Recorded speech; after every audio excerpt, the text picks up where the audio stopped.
বৃষ্টির দিনে রান্না করতে ভালো না লাগলে ঝটপট বানিয়ে নিতে পারেন চিকেন খিচুড়ি। খুব অল্প সময়ে অল্প কিছু উপকরণ দিয়ে আজকে চিকেন খিচুড়ি রান্না করে দেখাবো। এই রেসিপিটি অবশ্যই আপনাদের কাছে ভালো লাগবে, তো ভিডিওটিতে একটা লাইক দিয়ে সম্পূর্ণ ভিডিও দেখবেন। অনেক লোভনীয় থাকে এই চিকেন খিচুড়ি। প্রথমে একটি কড়াইয়ে আমি পরিমাণ মতো তেল দিয়ে দিলাম। এরপর এখানে দিয়ে দেব আলু। এখানে আলুগুলো একটু বড় বড় সাইজ করে কেটে নিয়েছি। সামান্য পরিমাণ হলুদের গুঁড়া আর সামান্য পরিমাণ লবণ এখানে অ্যাড করে দিয়েছি। এবার খুব সুন্দর করে আলুটাকে ভেজে নিতে হবে। আলুটাকে একটু লাল লাল করে ভেজে নিতে হবে, তাহলে খেতে ভীষণ ভালো লাগবে। আলুটাকে ভালোভাবে ভাজার জন্য কিছুক্ষণের জন্য আমি ঢাকাটা দিয়ে দিলাম। এতে করে আলুগুলো খুব সুন্দর করে ভাজা ভাজা হয়ে গেছে। এবার এগুলো কড়াই থেকে উঠিয়ে নিতে হবে। এবার একই কড়াইয়ের ভিতর অ্যাড করে দেব কিছু গোটা গরম মশলা। এখানে একটা তেজপাতা মাঝখান থেকে ভেঙে নিয়েছি, একটা শুকনো মরিচ মাঝখান থেকে ভেঙে নিয়েছি, কিছু কালো ফল, সাদা ফল আর দারচিনি এখানে অ্যাড করে দিয়েছি। এগুলো কিছুক্ষণ কড়াইয়ে নাড়াচাড়া করে নিতে হবে। এগুলো থেকে মিষ্টি গন্ধ বের হলে এরপর এখানে অ্যাড করে দেব 1.5 কাপ পরিমাণ পেঁয়াজ কুচি। পেঁয়াজ কুচিটা খুব সুন্দর করে ব্রাউন কালার করে ভেজে নিতে হবে। পেঁয়াজটা বাদামি কালার হয়ে আসলে এখানে অ্যাড করে দিতে হবে রসুন পেস্ট। রসুনটাকে খুব সুন্দর করে ভেজে নিতে হবে। আপনারা এখনও যারা আমার চ্যানেলটি সাবস্ক্রাইব করেননি তারা প্লিজ চ্যানেলটি সাবস্ক্রাইব করে ফেলবেন। এবার এ পর্যায়ে এখানে অ্যাড করে দিতে হবে আদা পেস্ট। আদাটাকেও কিছুক্ষণ এভাবে ভেজে নিতে হবে, তাহলে আদার যে কাঁচা গন্ধটা রয়েছে সেটা চলে যাবে। এবার এখানে অ্যাড করে দিব পরিমাণ মতো জিরা গুঁড়ো, শুকনো মরিচের গুঁড়ো আর সামান্য পরিমাণ হলুদ। এ পর্যায়ে এখানে অ্যাড করে দিব গরম মশলার গুঁড়ো। মশলাটা কষানোর সময় আপনারা চেষ্টা করবেন গরম মশলার গুঁড়ো এখানে অ্যাড করে দেওয়ার জন্য, তাহলে অনেক সুন্দর একটা ফ্লেভার আসবে। মশলাটাকে খুব সুন্দর করে তেলের ভিতর কষিয়ে নিয়েছি। মশলাটা যাতে পুড়ে না যায় এ পর্যায়ে এখানে সামান্য পরিমাণ জল অ্যাড করে দিতে হবে। দেখুন মশলাটা থেকে কি সুন্দর তেল ছেড়ে দিয়েছে, তার মানে মশলাটা খুব সুন্দর করে কষানো হয়ে গেছে। এ পর্যায়ে এখানে অ্যাড করে দিতে হবে মুরগির মাংসগুলো। মুরগির মাংসগুলোকেও খুব সুন্দর করে মশলার সাথে কষিয়ে নিতে হবে। যে কোনো ধরনের মুরগির মাংস দিয়ে আপনারা এই খিচুড়িটা তৈরি করে নিতে পারবেন।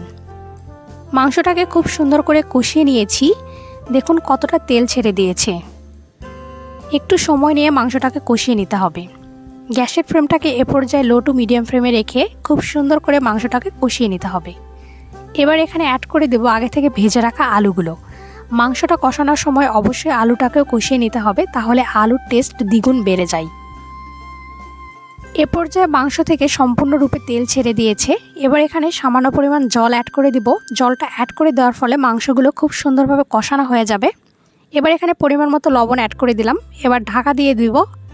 কিছুক্ষণ পর ঢাকাটা উঠিয়ে নিলাম। এ পর্যায়ে মাংস আর আলুগুলো সম্পূর্ণরূপে সেদ্ধ হয়ে গেছে এবং খুব সুন্দর করে কষানো হয়ে গেছে। এগুলো গ্যাসের ফ্লেম থেকে নামিয়ে নিয়েছি। এবার একটি কড়াইয়ে পরিমাণ মতো তেল দিয়ে দিয়েছি। এবার সামান্য পরিমাণ পেঁয়াজ কুচি, সামান্য পরিমাণ গোটা জিরে এখানে ফোড়ন দিয়ে দিলাম। খুব সুন্দর করে এগুলো নাড়াচাড়া করে নিতে হবে।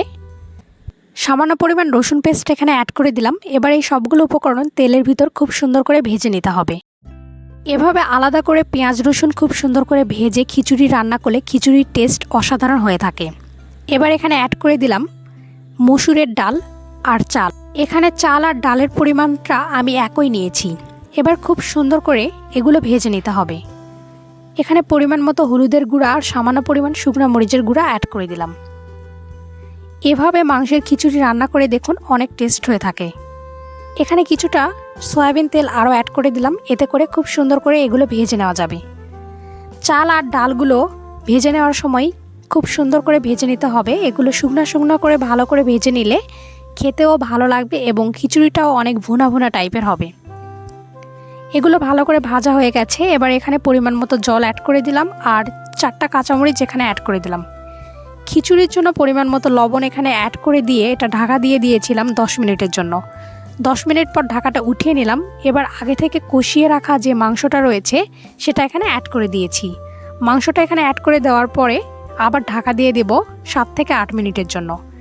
8 মিনিট পর ঢাকাটা উঠিয়ে নিলাম। দেখুন খিচুড়িটা কতটা লোভনীয় হয়েছে। এবার এটা আরও নাড়াচাড়া করে দিতে হবে। এটা আবার ঢাকা দিয়ে দেব 8 মিনিটের জন্য। ঢাকাটা উঠিয়ে নিলাম। এ পর্যায়ে খিচুড়িটা একদম রেডি। এবার এটাকে আরও ঢাকা দিয়ে 10 মিনিট গ্যাসের ফ্লেমের উপর রেখে দিতে হবে। 10 মিনিট পর এটা পরিবেশনের জন্য একদম রেডি। খিচুড়িটা আমি পরিবেশনের জন্য নিয়ে নিয়েছি। তো ভিডিওটিতে একটা লাইক দিবেন, চ্যানেলটা অবশ্যই সাবস্ক্রাইব করবেন।